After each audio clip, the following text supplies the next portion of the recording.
Your Excellencies,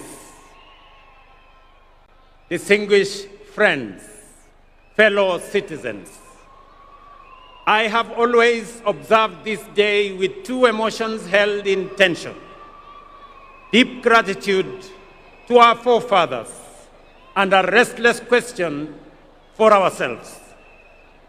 Have we been faithful stewards of the freedom they won? And have we truly advanced the nation they left in our hands? I shall return to these questions later. But first, today we gather not just to mark a date on the calendar, but to honor a legacy written in sacrifice, courage, and unbreakable resolve. A legacy forged by men and women who stared imperial power in the face and declared with unshakable conviction that Kenya would be free. Their struggle planted our republic on the firm foundation of liberty, unity, and democracy. They gave us more than a flag.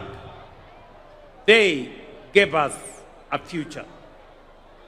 62 years ago, the brave architects of our nation placed in our hands the priceless gift of political independence.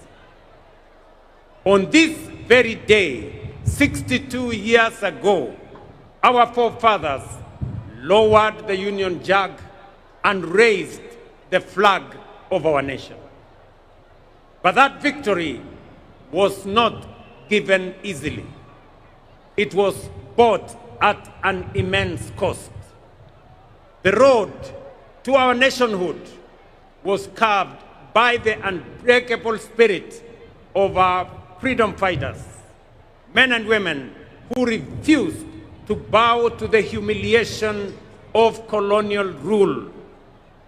From villages to towns, from farms to factories, to classrooms and marketplaces, Kenyans from all walks of life rose as one, declaring that our humanity would not be diminished, delayed, or denied. And when brute force was unleashed against them, their determination outlasted it. Thousands paid the ultimate price.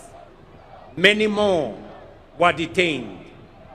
Whole communities were uprooted. Punishment, pain, exile, and prison became the tools of repression. But what no empire could crush was their determination, resolve, and the unity of purpose. Across ethnicities, across regions, across class and creed, they became a force history itself could neither silence nor stop. Their sacrifice opened the path to self-rule.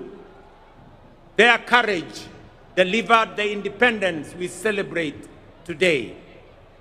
And it is upon their shoulders that our republic stands strong. The architects of our nation overcame the trials of their time. While our challenges are different, their lesson is eternal. They rose to the dictates of their moment. It was not easy, but it was necessary. And because they did it, we are here today. So, today, fellow citizens, history turns its gaze upon us and asks, faced with the challenges of our time, have we stepped up as they did? When he took the oath of office, Mzee Jomo Kenyatta warned us that independence would mean nothing if it did not improve the daily lives of ordinary citizens. Tom Mboya reminded the nation that the greatest struggle, and indeed the hardest struggle, was not political independence alone, but development itself, the economic empowerment of our people, and the unlocking of their full potential. They stood and they understood that freedom was only the beginning, that the deeper battle would be against poverty that chains potential, against disease that steals opportunity, and against ignorance that dims human possibility. And so today, we are gathered to mark Jamhuri Day. We do more than remember history. We honor the architects of our nation for giving us the first great watershed period in our nation building, political independence. Just as the first generation rejected colonial domination and set out to confront the new enemies of poverty, disease, and ignorance in all their forms, they discovered that independence did not amount to freedom in its full and fullest sense. Along independent Kenya's history, power became centralized, dissent was silenced, competition was crushed, fear replaced hope. Once again, however, Kenyans rose, and from their struggle emerged the agitation for democracy, human rights, and the rule of law. In the darkest days when it was dangerous to speak, brave Kenyans spoke. When it was illegal to organize, courageous Kenyans organized. Students, clergy, lawyers, journalists, workers, and politicians stood firm against detention, against torture, against exile, and even death, so that Kenya could break and breathe again. This generation of courage produced towering figures whose sacrifice expanded the democratic space we enjoy today. Foremost among them was the late Right Honorable Raila Amolo Odinga, a stalwart of our country's democratic journey, who left us just under 2 months ago. Raila devoted his life to the pursuit of freedom, justice, and peaceful coexistence. His courage, resilience, and unwavering belief in the power of the people shaped defining chapters of our national story and inspired generations to believe that change is possible. I now respectfully urge all of us to join me in observing a 1 minute of silence in honor and remembrance of the Honorable Raila Amolo Odinga and honor his sacrifice, service, and enduring legacy.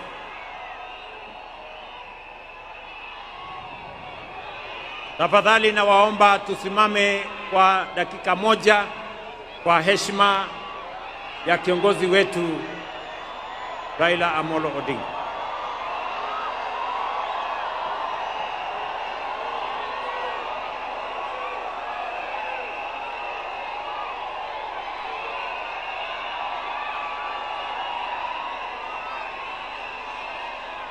Asanteni sana. Asanteni sana. May his spirit continue to guide our nation forward. His resolve, as well as the resolve of our forefathers, gave us the 2010 Constitution, a charter that restored the sovereignty of the people, restrained imperial power, entrenched rights, and devolved government and authority to the grassroots. But it promised something even greater.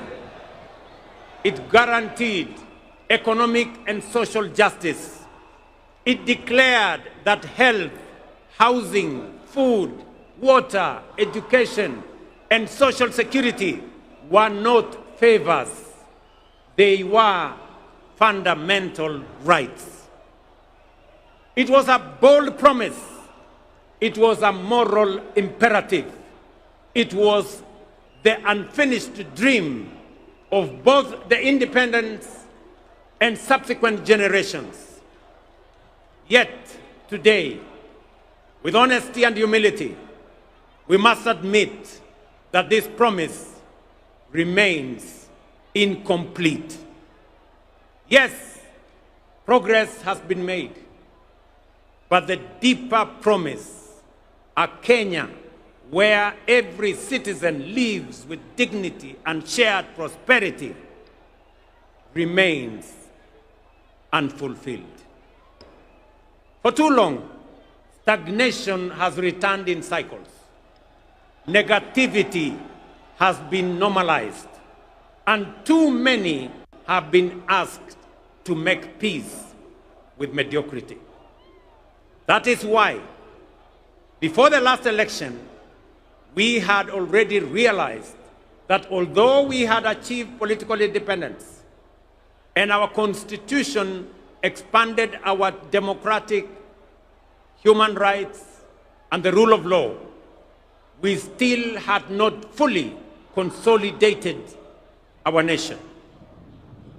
These two milestones, great as they were, had over time been undermined by the paradox of the marginalization of the majority.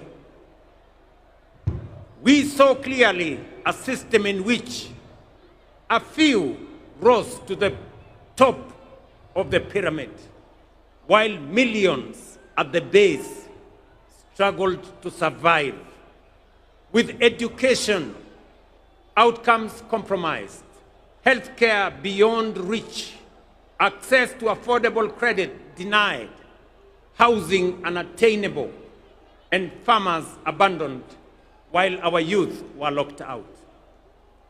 That is the reason we introduced the bottom-up economic transformation agenda, to bring the marginalized majority back into the heart of our nation, to ensure that no one is left behind, and to begin the work of social engineering necessary to pursue the broader dream of economic freedom. We had to begin where marginalization and exclusion had been greatest, that is at the bottom. And so, over the last 3 years, we have made bold choices. They have delivered results that are unprecedented, unmistakable, and consequential. For years, we spoke of agriculture as the bedrock of our economy and farmers as our pillars. But the truth is, we did not truly know them, and neither did we truly prioritize them. Today we do. For the first time in our history, over 7.2 million farmers have been brought into the single national digital database. We now know who they are, where they are, what they grow, and what they need. And with that knowledge came the power, not for brokers, not for cartels, but for the farmer. This digital platform became and is the backbone of targeted support, including subsidized inputs, affordable credit, and modern extension services reaching real farmers directly. We lowered the cost of production. We brought the price of fertilizer down. And in so doing, we restored profitability to the smallholder farmer who produces over 70% of our food. Fellow citizens, the results are undeniable. Maize production is up. Prices of flour is down. The tea sector is rising. Coffee is rebounding. Dairy is expanding. And the sugar industry has been reformed. By strengthening value chains, cooperatives, irrigation, and processing, we have built systems that work for our agricultural sector. And now, with millions of farmers no longer forgotten, we are ready to walk with them to the next chapter of economic freedom. 3 years ago, education was in distress. Classrooms were overcrowded. Many universities were technically insolvent, and teachers were overwhelmed. Today, we have hired 76,000 teachers, and by next month, a total of 100,000 teachers, the largest recruitment of teachers in Kenya's history. We have built 23,000 new classrooms, and 1,600 laboratories are under construction across the nation. Importantly, through the student-centered funding model, we placed the learner at the heart of our reforms. For the first time in our history, scholarships and loans now follow need and merit, ensuring that every deserving student has a chance and a just and equal opportunity to pursue their dreams. Nearly 500,000 students have already benefited from this funding model. Students who, under previous systems, would have been excluded by policies that failed to recognize them. This reform has lifted the financial burden from families and enabled students to choose courses that align with their talents, with their aspirations, and with the needs of our nation. Our healthcare, we have another irrevocable decision that no Kenyan should be too poor to live. For decades, universal healthcare was spoken of, but in our time, it is being actualized. We engaged 110,000 community health promoters who are now reaching millions who were once excluded, forgotten, and without access to health care. CHPs have already visited over 9 million households, screening millions of Kenyans for various ailments, including diabetes and hypertension. At the same time, we built a unified health information system that now gives us full visibility of our health facilities, patients, their progress, enabling us to track healthcare delivery in real time. Today, over 28 million Kenyans are registered under the Social Health Authority, up from 8 million under the old system. That means 19 million Kenyans who were once forgotten are now in the healthcare equation.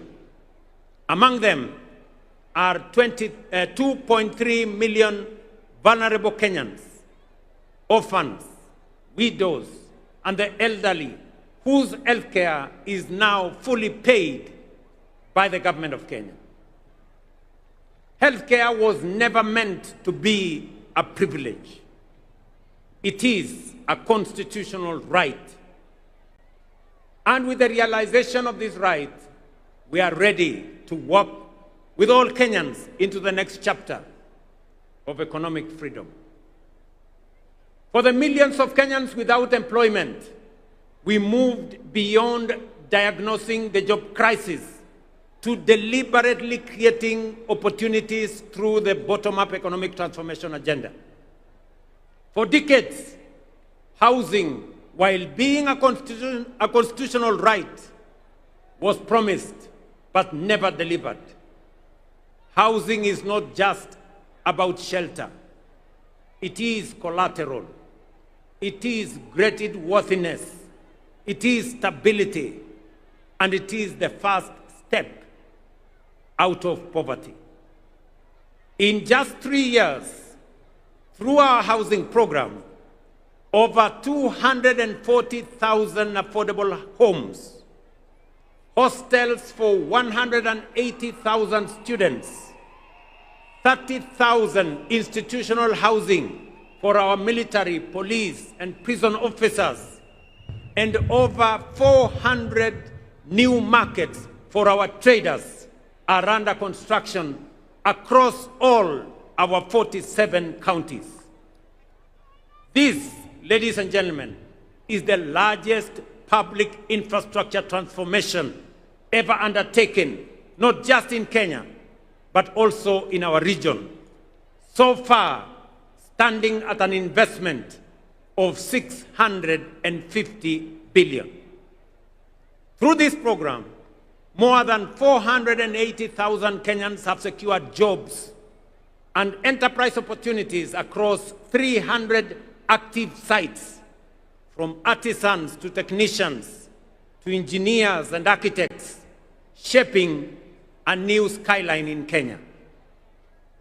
We have ring-fenced billions of shillings for the Juakali sector, fully integrating their long-neglected engine of craftsmanship into the national construction value chain.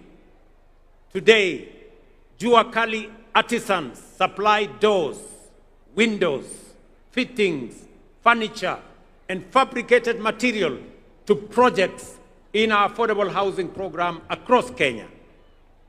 In the digital and creative economy, we have trained 2 million Kenyans in digital skills, and nearly 300,000 are already earning income. Through the Kazi Maju program, nearly 500,000 Kenyans have secured well-paying job opportunities abroad in the last 3 years.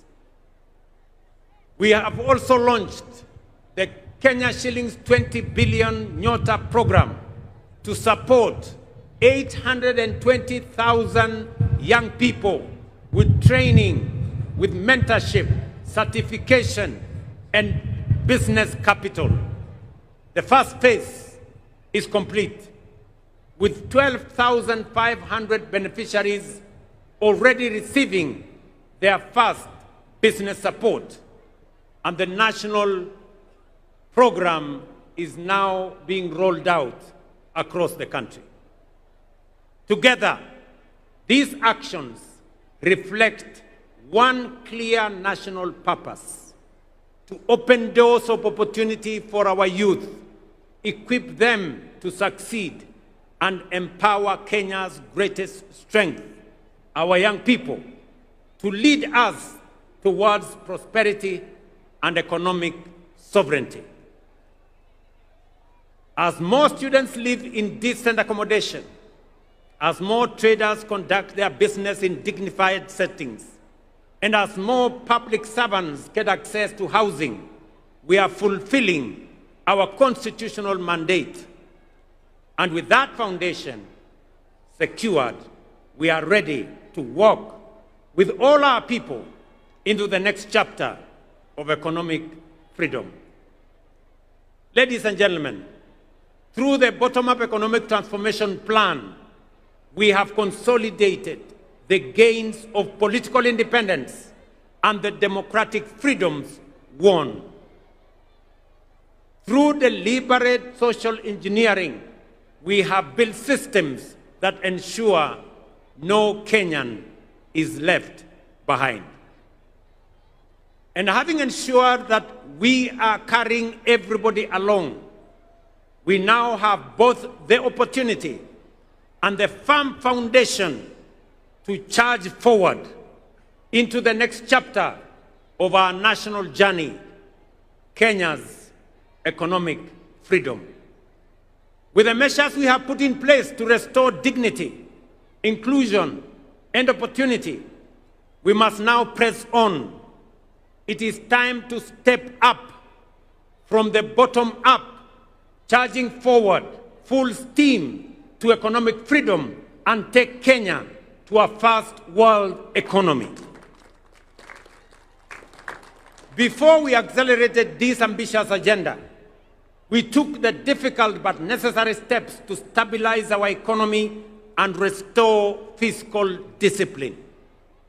Inflation has fallen from 9.6% in 2022 to 4.5% last month. The shilling has stabilized at about 129 shillings to the dollar for nearly 2 years. Our foreign exchange reserves now exceed $12 billion, the highest in independent Kenya. Our successful Eurobond redemption reaffirmed to the world that Kenya honors its obligations. Our economy has grown and is now the 6th largest economy in Africa. At the same time, we have made bold national decisions to save more of our income. Through the new NSSF contributions, the fund that had mobilized Kenya shillings 312 billion from independence to 2023 has now grown to 670 billion in just 2 years. We established the Financial Inclusion Fund as a strategic intervention to correct deep market failure, one that had denied millions of Kenyans access to affordable credit, one that had blacklisted in CRBs, disregarded by banks. They had been left trapped in frustration and despair. Today, Hustler Fund has become one of the most transformative instruments of empowerment in our nation's history, disbursing over 80 billion and expanding the margins of financial inclusion at an unprecedented scale. Over 9 million Kenyans are now repeat customers, and more than 7 million who were previously CRB blacklisted have successfully repaired their credit histories. It has restored dignity to millions. It has brought them back into the equation. They are no longer left behind. Ladies and gentlemen, these reforms have stabilized our economy, restored investor confidence, and enhanced Kenya's creditworthiness. As we set out on this path of economic independence, let us remember that we are not the first to stand at such a crossroads. Nations like South Korea, Singapore, Hong Kong, and Malaysia once stood where we stand today, with limited resources, modest means, but armed with immense courage, determination, and ambition. Prosperity was not handed to them. They reached out for it. They rejected the ordinary. They refused to be prisoners of their circumstances. They believed in themselves and invested in their people. They were patriotic to their nation's cause and demanded excellence of themselves. Today, they stand as first world economies, not by accident, but by deliberate design, by intentional choice, and by purposeful conviction. Ladies and gentlemen, Kenya can, must, and will do the same and more. Let me repeat. Kenya can, must, and will do the same and more. 3 weeks ago, during the State of the Nation address, I laid before Kenyans this administration's bold and ambitious Kenya shillings 5 trillion roadmap to transform our nation into a first world economy and to secure our full economic freedom. That roadmap is anchored on 3 unshakable national priorities. First, history teaches us that no nation ever prospered on poor roads, inefficient ports, and congested airports. Modern transport and logistics drive productivity, reduce the cost of doing business, and creates trade, business, and innovation and investment hubs. Our 10-year roadmap on road, rail, ports, and airports, and oil pipeline infrastructure includes the expansion of strategic highways connecting our major cities, industrial zones, markets, border points, and agricultural belts to move people, goods, and services faster, safer, and more affordably. We have mapped out 2,500 kilometers of highway for dualing and 28,000 kilometers of road across the Republic for tarmacking. With this, we are stitching our country together, linking towns to cities, farms to factories, and Kenya to the wider region. Last week, fellow citizens, we moved from promise to action when we officially launched the construction of the Nairobi-Nakuru-Mau Summit Road and the Nairobi-Mai-Mahiu-Naivasha Road, an investment of over 180 billion in a modern 223-kilometer multi-lane dual carriageway delivered through a public-private partnership model. In February 2026, just in 3 months from now, we will begin extending the standard gauge railway from Naivasha to Kisumu and Malaba. And later in the year, extend the oil pipeline from Eldoret to Uganda, opening a new transport corridor with our neighbors and with the continent. At the same time, we will modernize Jomo Kenyatta International Airport and several other airports to enhance connectivity and ease the movement of people, goods, and services. The port of Mombasa and Lamu are also on course for modernization and commercialization, undertaken through innovative private-public partnerships that include long-term concessioneering. Charging forward, our infrastructure expansion will provide the foundational support for a strong and resilient economy that will drive transformative development for all of us. Number 2, fellow citizens, we must decisively shift our economy from dependence on imports to becoming a net exporter of agricultural products, manufactured goods, and value-added commodities. Kenya today spends nearly 500 billion shillings every year importing agricultural products. While we have reduced imports of maize, sugar, edible oil, rice, our progress is still constrained by the limitations of rain-fed agriculture. We can no longer leave the country's food security to the uncertainties of rainfall, especially in the context of climate change. To feed our people, and produce surplus for export, large-scale modern irrigation is the only viable pathway forward.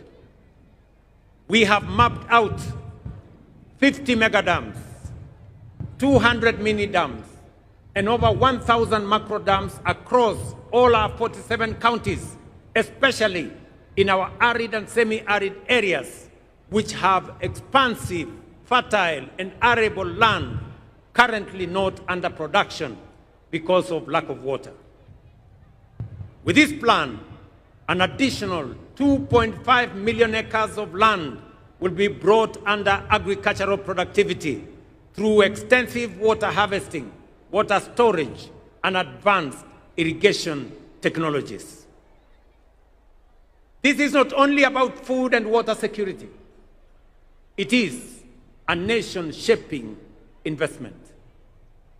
It will drive our transition into a net exporting economy. It will uplift rural communities and end the indignity and shame of food insecurity. And it will anchor sustainable development for generations ahead. Charging forward, investing in modern irrigation will supply adequate quantity, good quality, and reliable raw materials required to power agro-industrialization. Through our special economic zones, export processing zones, and county aggregation and industrial parks, and our strategic market infrastructure across Kenya, these raw agricultural materials will be transformed into high-value products for domestic, regional, and global markets. Third, fellow citizens, energy is the lifeblood of any modern economy.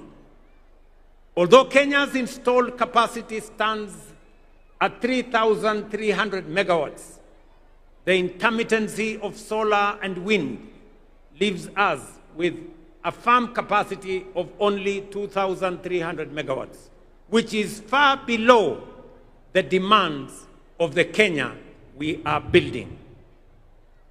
To power our domestic consumption, agro-processing, and value-addition industries, e-mobility, digital expansion, and a future driven by data centers, artificial intelligence, and modern technologies, we must scale up energy generation exponentially.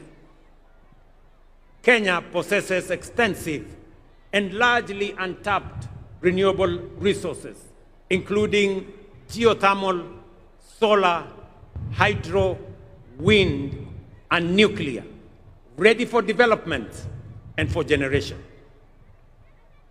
Charging forward to modernize our economy, accelerate our development, and compete globally, we must and will generate at least 10,000 megawatts of new energy over the next 7 years. Fellow citizens, to finance this 5 trillion national economic freedom project, relying solely on national budget would leave us waiting forever. Borrowing would only deepen our debt and burden future generations. Raising taxes would place unbearable strain on households. And choosing inaction would condemn our nation to stagnation. That is why we must act with courage, innovation, and foresight to design alternative financing mechanisms, leverage mature national assets, and tap into robust public-private partnerships to undertake this national development imperative. Fellow citizens, 3 weeks ago, I signed the Government-Owned Enterprises Bill into law. The new law revolutionizes the management and governance of state-owned enterprises, professionalizing boards through merit-based independent appointments, and tying leadership to measurable results. This is a very consequential reform. It is the most far-reaching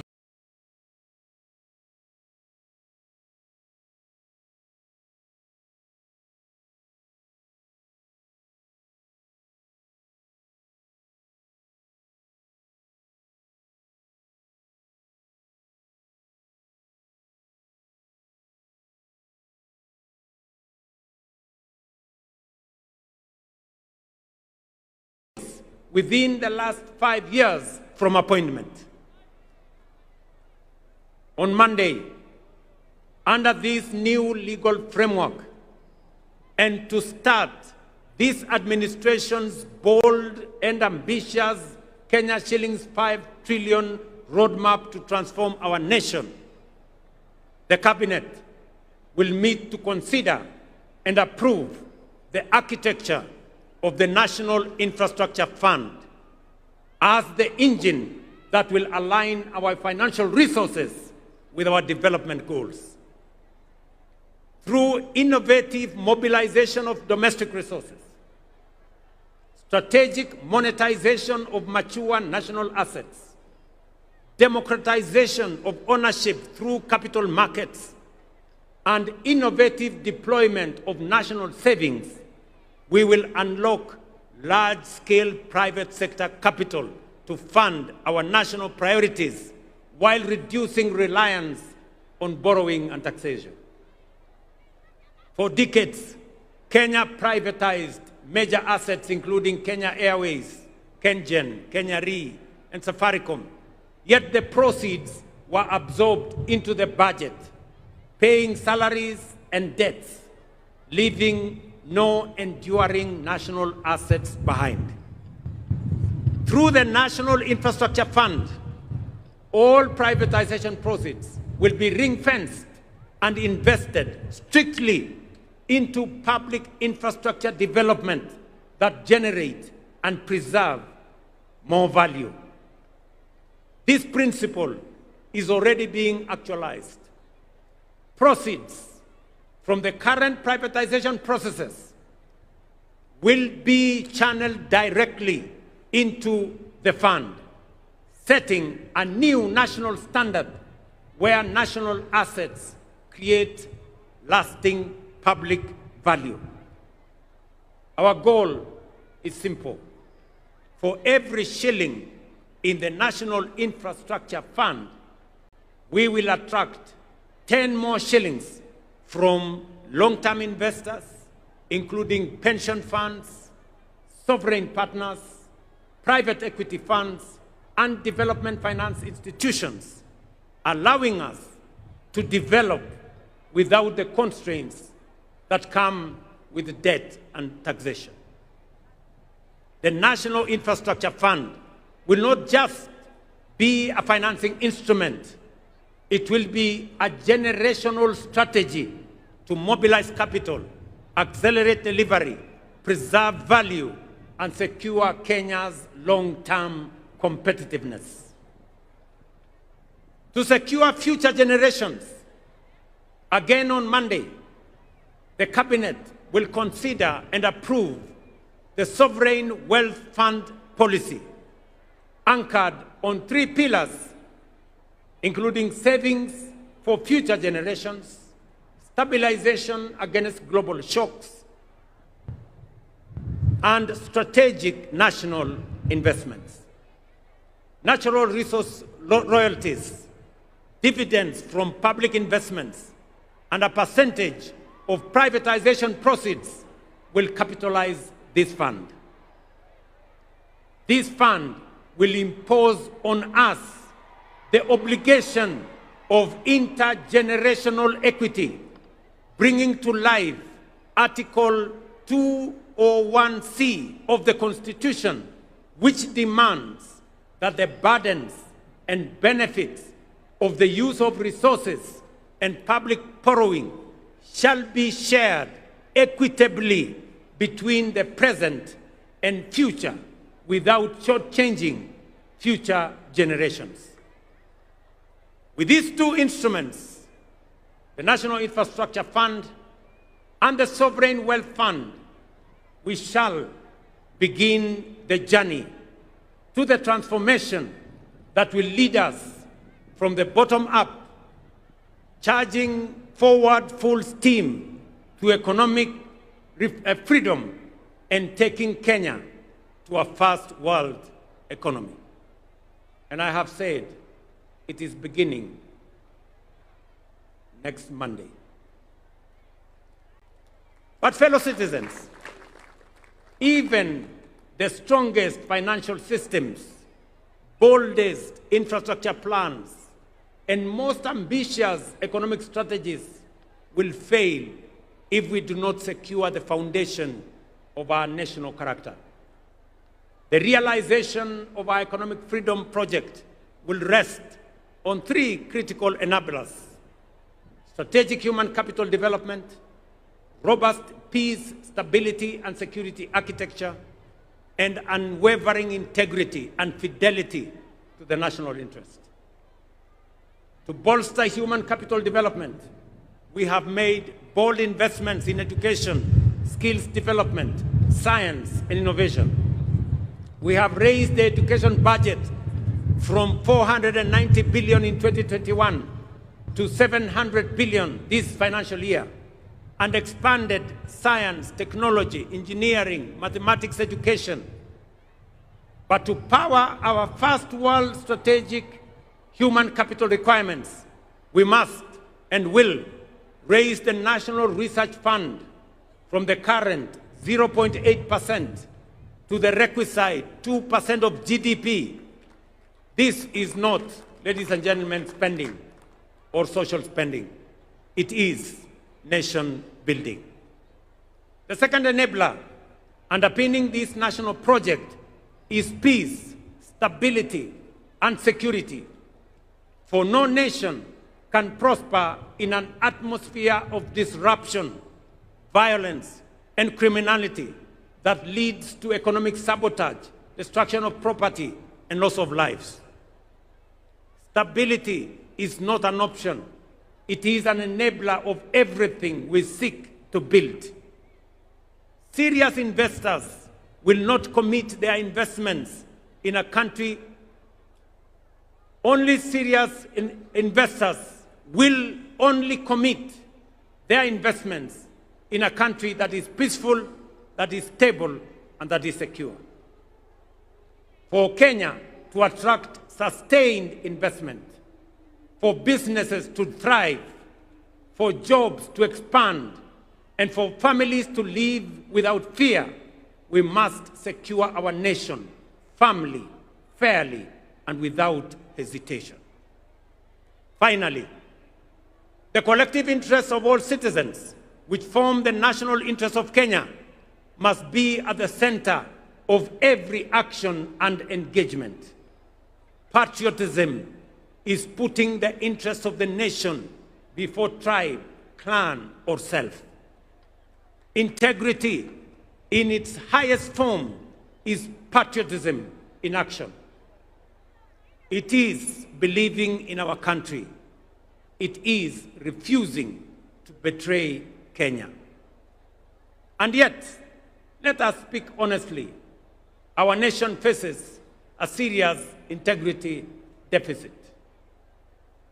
It begins early in our homes, in our schools, where seemingly harmless dishonesty later matures into grand corruption.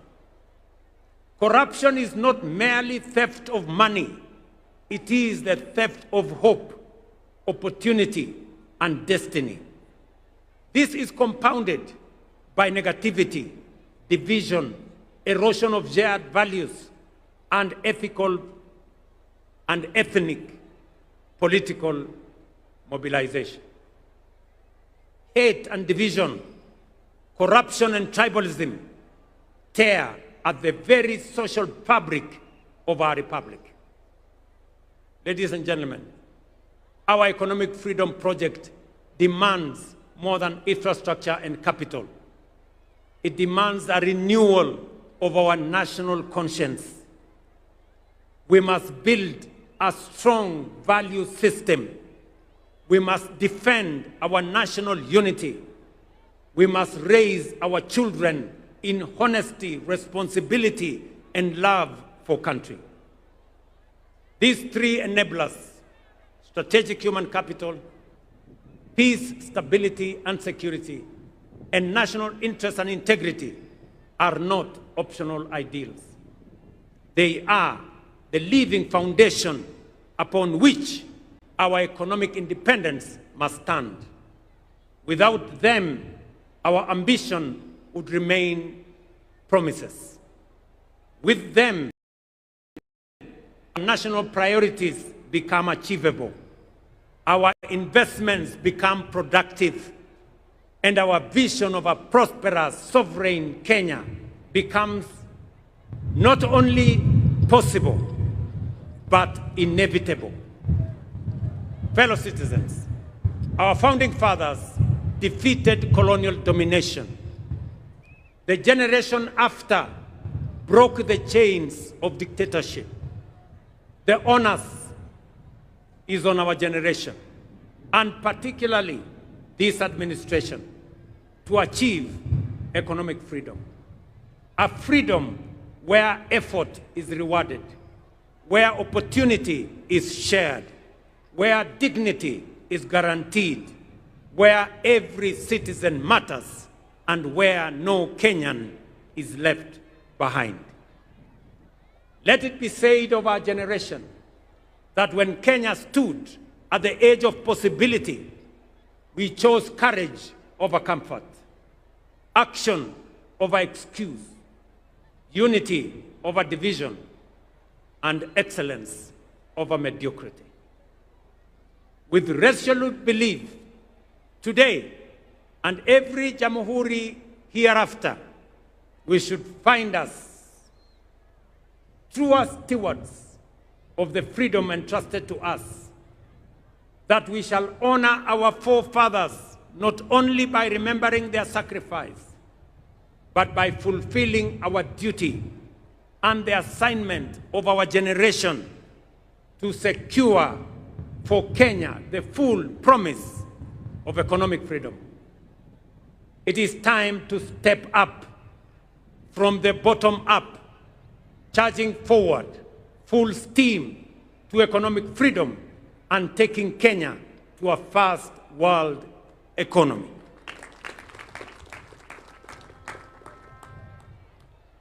Kabla sijamaliza, ndugu wa Kenya, mimi nataka niwaeleze hivi. Kwanza kwa watu wa Nairobi. Nairobi hoye! Nairobi hoye! Mimi, kuna mambo mengi tunafanya katika mji huu wa Nairobi.